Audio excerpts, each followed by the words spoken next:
It is just great to be back here in person. I loved last year's virtual event, but seeing you guys in person is terrific. And ditto for the questions. Grab me in the hall. I'm here all day today. You can send me a Slack and I'll probably get around to it tonight. But I love this in-person stuff and I love what we're doing here as a community. So the first talk this morning, or the first presentation by Chris, really called out the whole issue of supply chain.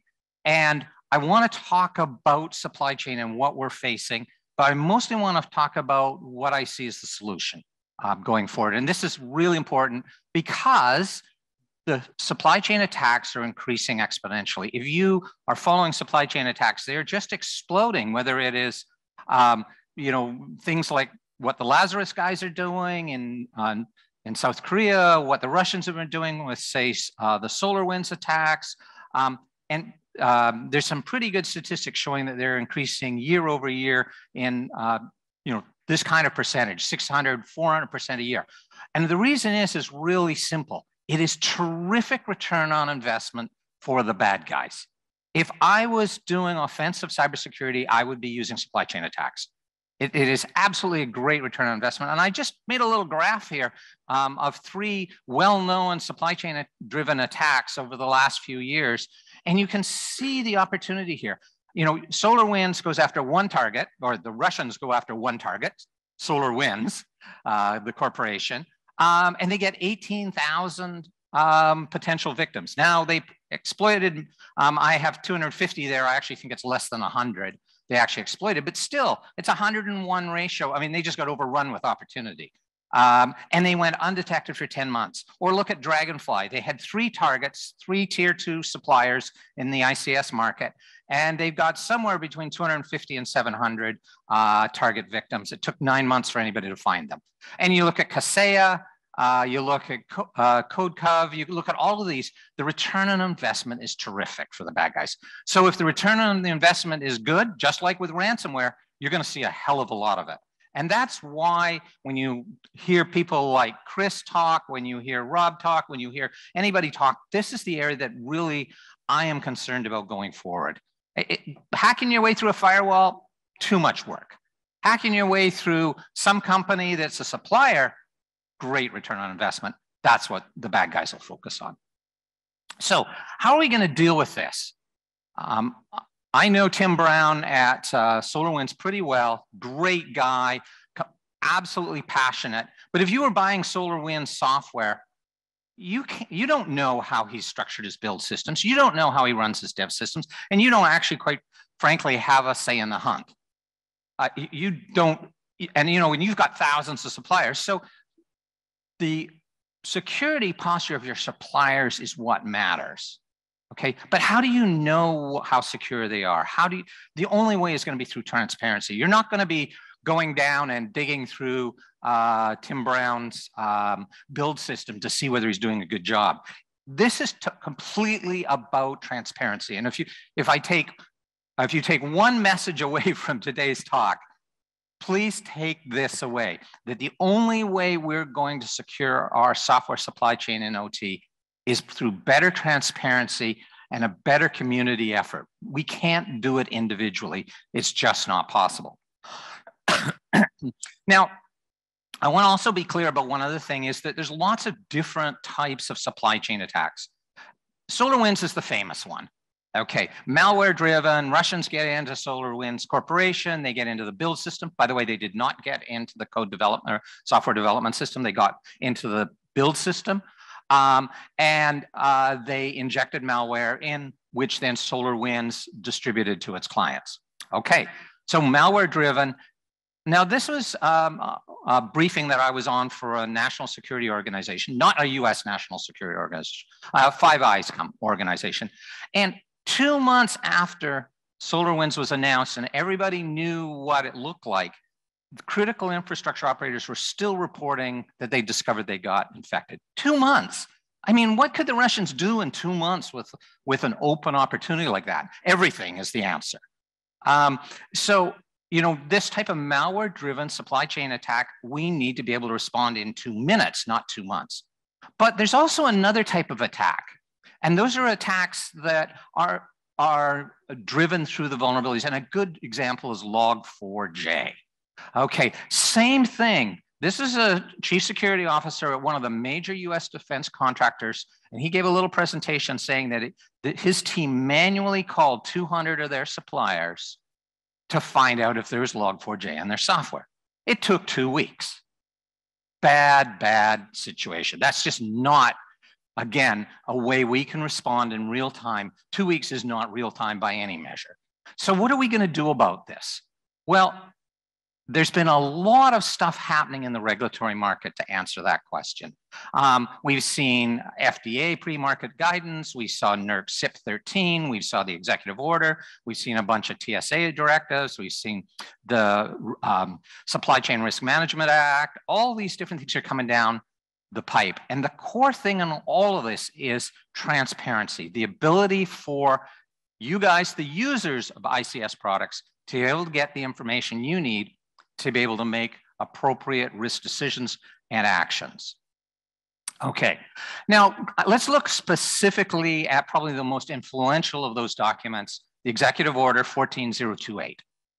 And there is, this is section 4K. The director of the OBM shall take the appropriate steps to require that agencies complied with such guidelines. What guidelines? Well, that was a little earlier on in the document. Purchasers providing software bill of materials for each product. Now, to be clear, this is a requirement for US agencies purchasing software, not the whole world. This is not legislation. This is regulation through the US executive orders. But this is really the state of where we're going. I see, for example, sovereign oil companies in the Middle East having exactly the same clauses to their suppliers. Why? Because they say if it's good enough for the US government, it's good enough for us. And so this has really set the bar in the OT market. Now, what is this software bill of materials? How many people here are familiar with software bill of materials? Put your hands up. Okay, so there's quite a few of you who are not. So let me give you the quick 5-minute crash course on what a software bill of materials or an SBOM is. Formal definition in the minimum elements for SBOMs out of the Department of Commerce is it's a formal record containing the details of the supply chain relationships of components used in building software. Now think of it as the ingredients list for software. You got a can of soup. I go pick up the soup, I can read the ingredients list, and I can know what's in it. And this matters to me, by the way, because my son's fiance is deathly allergic to peanuts. So I pick up cans of soup and I read those ingredients. So very similar situation, it gives me information. And that's the role of software bill of materials, to give the users information and transparency. SBOMs are well defined. People come to me and say, oh, SBOMs aren't properly defined yet. Oh, there's no standards. No, there's very clear standards. In the minimum requirements published by the US Commerce Department, they define 3 approved formats and they define minimum elements. It's very clear. There's no fuzziness there. So you can get an SBOM published today that is very clear and usable and transferable. There's no question about that. That's not a problem. That's like saying there's no standards in local area networks. It's just not true. And there's SBOMs out there today. This is an example from PyVision 217, which is the OSI product. You guys are probably familiar with OSI Soft and the PyHistorian. This is a part of their product. And this is an SBOM. And you can see one of the things you'll notice, this SBOM visual, which is visualization built out of one of those SPDX type or standard documents, is there's a lot of components. But you can dig in there and you can go and you can see the individual components. Now, what's very important to understand about this is about transparency. It is not a risk analysis. Let's go back to the can of soup.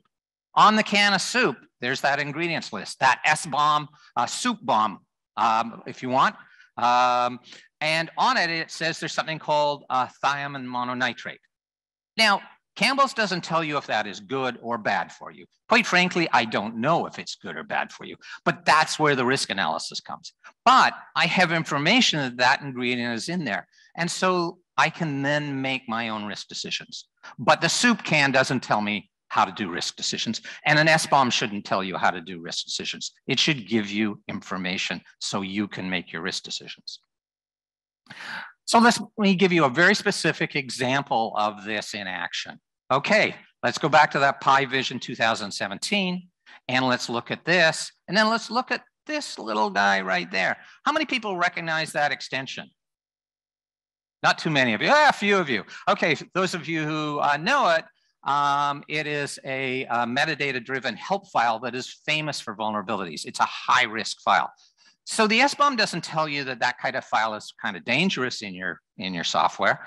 But if you know to look for it, it's really easy pickings to be able to find out that you could be vulnerable to this sort of attack against this type of file. And in fact, we shared this information with OSIsoft on where these were buried in the last 10 years of code that they released.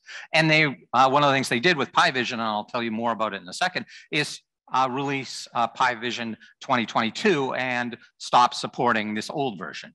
So this is the type of thing you can do with an SBOM. It's make decisions, and that's what we need to do. Okay. Now, it's not all sweetness and light in the SBOM world, and there's a particular problem that you need to be aware of called the namespace challenge. Let me give you an example that's got nothing to do with SBOMs and everything to do with control systems. How many people recognize this particular controller?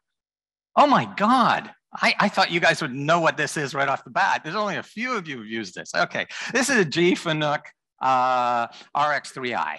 It's probably 10, 15 years old. It was a very popular controller back in the 90s, early 2000s. Okay, so it's G-Fanuc, and if you look on the label, it says G-Fanuc. So let's, never mind the SBOM. Again, forget the SBOM. Let's just try and find some information about this PLC in the National Vulnerability Database. So in the National Vulnerability Database, typically we use what's called a Common Platform Enumeration, or CPE, to search. Okay, so what are we going to search for? Well, I guess we're going to search for G-Fanuc, right?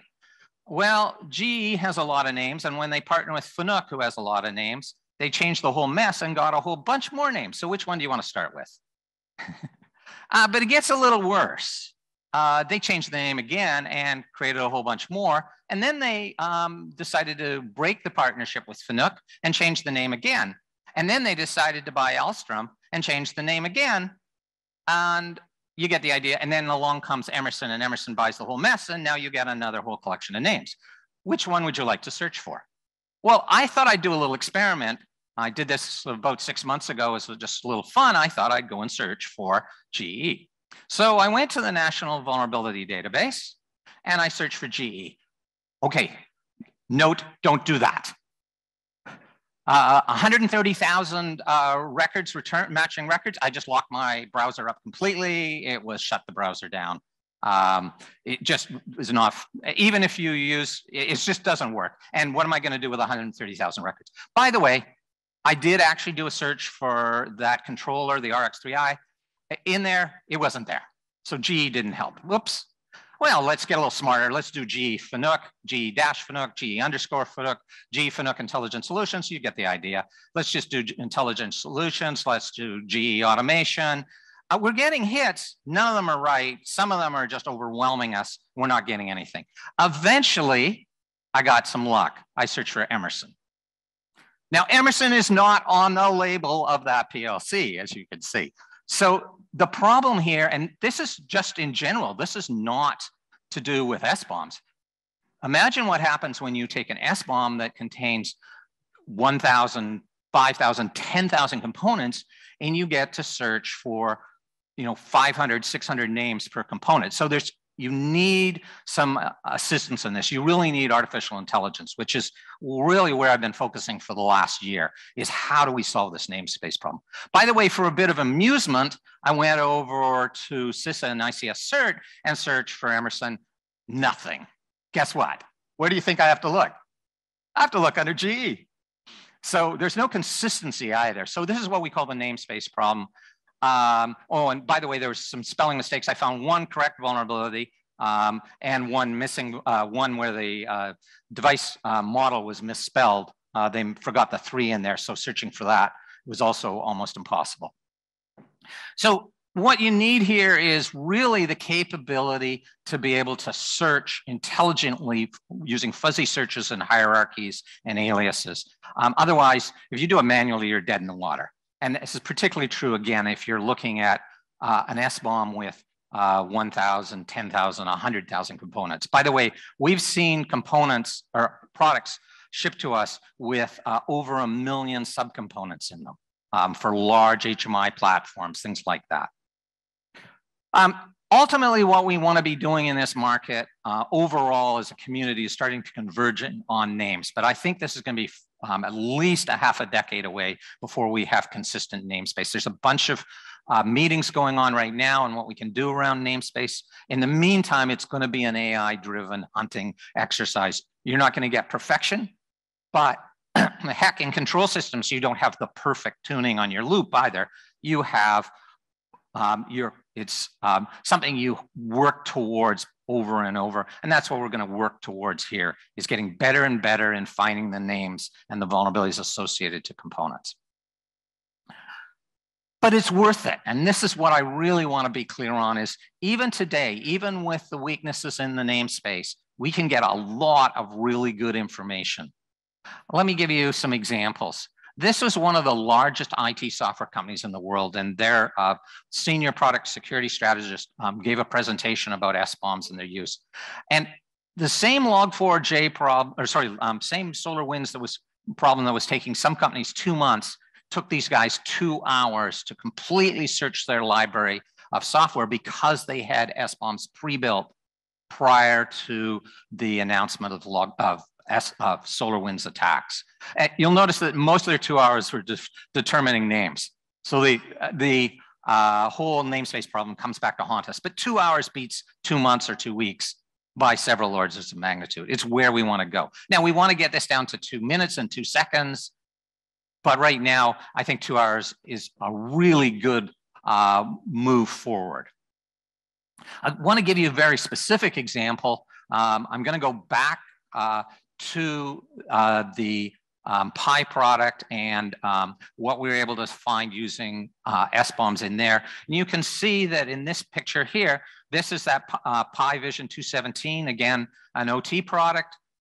And in it is a component. And then by using the fuzzy searching of the National Vulnerability Database, we were able to determine that there was a vulnerability associated to that and that this product was at risk.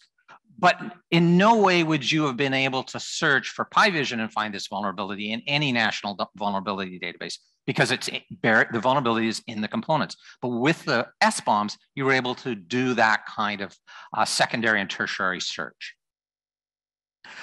But there's way more we can do with SBOMs besides just finding vulnerabilities. That's probably the #1 use case. Although interestingly enough, the original use case was license management. That's when people first talked about SBOMs, it was around the open source community getting their license management under control. But let me give you another example. Here's a piece of firmware used in a controller. How many people recognize what type of controller that firmware is likely to go into? Hey, Gus would know the answer. Where's Gus? Oh, yeah, I see a hand up there too. Okay, it's a Rockwell controller. That's what a typical piece of Rockwell binary firmware being loaded into a Rockwell controller looks like. But you know what? There's no headers in there. There's no signing. There's nothing. I mean, this is for, I think this one is actually for control logics. You know, when we built those controllers a decade or 2 ago, we didn't sign stuff in the OT market. And so this is an unsigned binary. How do you know it's a legitimate binary? How do you know this binary actually came from Rockwell and not North Korea? And the answer is by using those software bill of materials to look the other way. Has this binary ever been shipped in a signed package? And here's an example of a signed upgrade package that actually contained that. So you know that this binary really came from Rockwell. So you can use SBOMs in multiple ways, not just looking from the top down, but from the bottom up. I also want to give you one more example. This is an actual package that I was given that was malicious code for a control logics. And we were able to determine that it was, without having to run it, just by looking at it, it had never been distributed by Rockwell. So therefore, it's very high risk.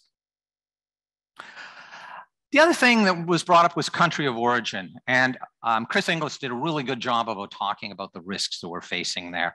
And the trickiness. I was asked, my team was asked to look at RTUs that are being used in a large Midwestern pipeline system. And we were just sort of like happily looking through the RTU software and firmware, and all was going great until one day when we were looking at it, that popped up. Now, what the heck? This is an RTU from an American company. I won't tell you which RTU it is. Or who manufactured to protect the guilty. But what the heck is Huawei doing in there? And we can drill into that. By the way, I've changed the name. I've named it after a stapler from Office Space. But if we dig into there, we can see what's going on here. And if you look at that, and that might be too hard to read from the back of the room, but basically these are configuration files for cellular modems. There's clearly Huawei cellular hardware buried into this RTU. Depending on your view of foreign conflict issues, this may be a deal breaker for you, or this may be no big deal, but it's something you need to know. So this is the value of SBOMs. So where are we going to be going? Right now, we're producing SBOMs, and lots of people out there are producing tools to make SBOMs useful for you. Ultimately, where do I see this going? All the tools that you use today for your security solutions are going to eventually be consuming SBOMs to help you make those risk decisions, to help you do your threat analysis. So expect to see SBOM consumption just explode over the next year or two, and lots of really cool tools. You'll also see lots of really cool tools out there to help the vendors create SBOMs, or in the case where the vendors can't or won't create SBOMs, you can create your own SBOMs. Lots and lots of tools in that area as well. The financial industry is really interesting. They're really going full steam ahead again with SBOMs. And this was a slide that Sunil, the former chief security scientist at Bank of America, put together. And I really like this part. The lack of SBOM transfers the risk from the manufacturer to the buyer. So if you're buying software and you don't get your SBOMs, then you're taking on a risk that the manufacturer should be taking on. And so, as Sunil says, in the financial industry, the banks start to demand compensation, better support, cost reductions, et cetera. That's critical in the OT sector as well. We have to start saying, we need SBOMs in order to protect ourselves.